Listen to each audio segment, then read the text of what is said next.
All right, folks, welcome to AITA Presidential Edition. We got another winner here. Barack, Joe, let's do it. I love these stories where people finally stand up. Sad. Welcome, Donald. Joe. Ready to tackle this creative conflict resolution? Joe, how's Delaware treating you? Oh, Barry, just trying to keep things moving. Say, Donald, that hair of yours is looking extra towering today. Reminds me of a building I once. Well, never mind. What's the mess we got to sort out here? The mess?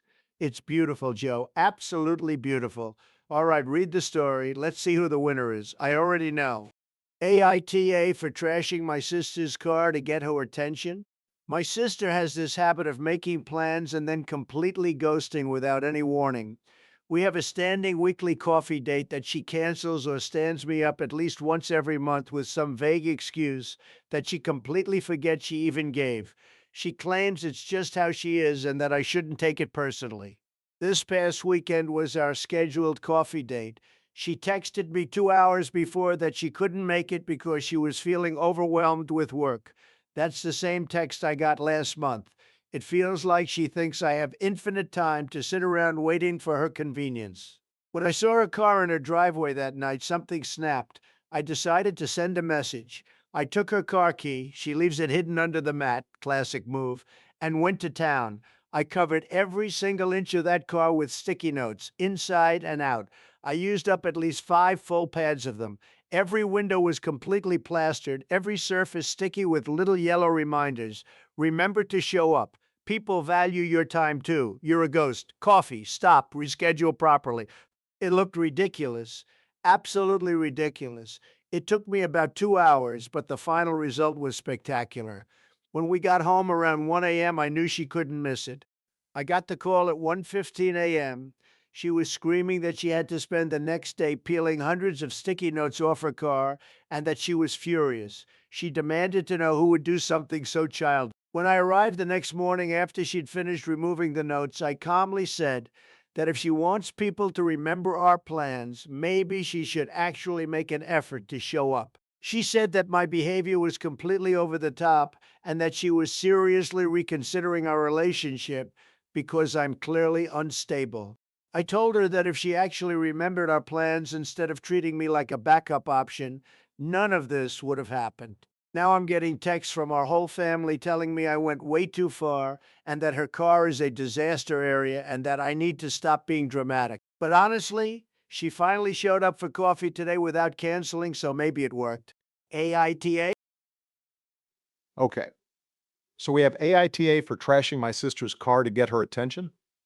Let me get this straight.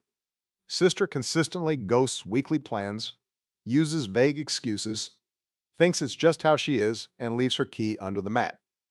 OP, frustrated, uses this access to cover her entire car inside and out in hundreds, maybe thousands, of sticky notes with messages about remembering plans and valuing time. Takes hours. Sister is furious, calls it childish and unstable. Family agrees it's over the top. But sister did show up for coffee the next day. So, mixed results. Wow. 5 pads of sticky notes? That's dedication or something else. Barry, you ever see something like that? Covering a whole car inside and out? I've seen commitment to a point of absurdity, Joe, yes. But let's unpack this. The sister's behavior is clearly problematic. Disrespecting someone's time and making them feel like a backup option is absolutely wrong. Setting boundaries is healthy. However, the method here. Joe, think about the collateral damage.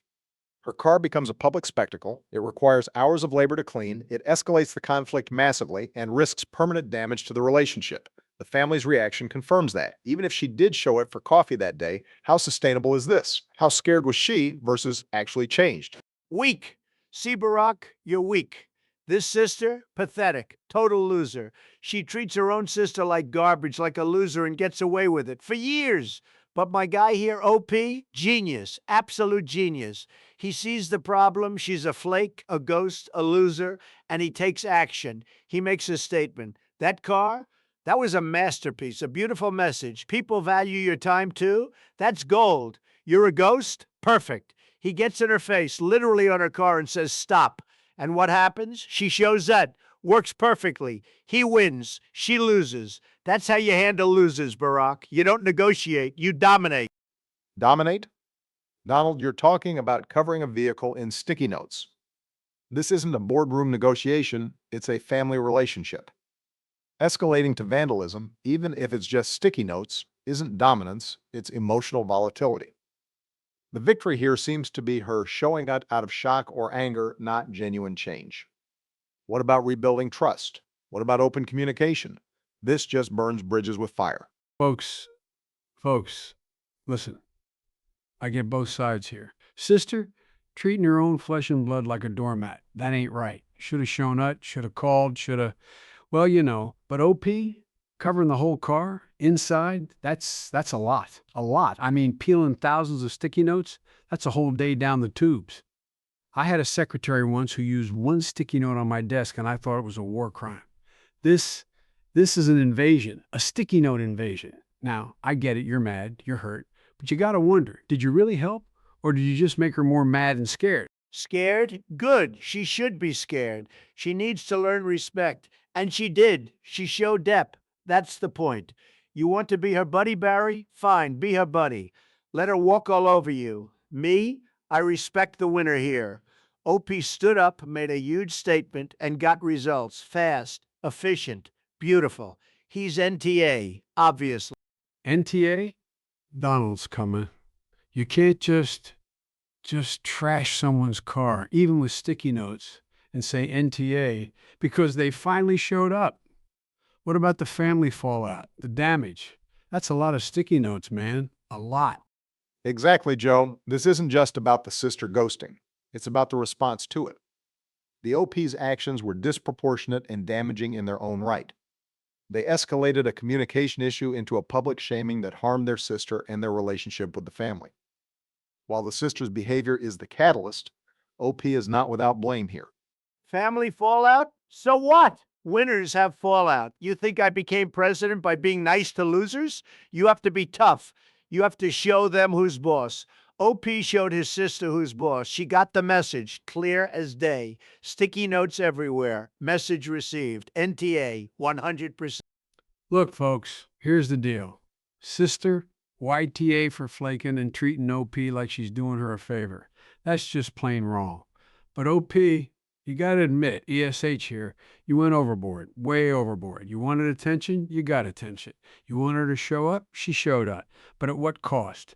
You blew up your relationship, maybe with the whole family. That ain't worth it. That ain't the answer. You gotta find a better way. Talk, set boundaries. Maybe, I don't know, just one sticky note of the steering wheel saying, hey, let's talk. But thousands inside the car? Nah. ESH. Everybody screwed up. Just ESH. Well said, Joe. I agree.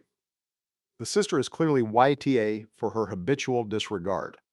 But OP's actions constitute ESH. They were a significant escalation that caused new and substantial harm to the relationship and the family dynamic. The temporary result doesn't justify the destructive method. NAH is too soft. Both parties share responsibility for the current mess. ESH feels right. ESH? Pathetic. Both of you. You're losers.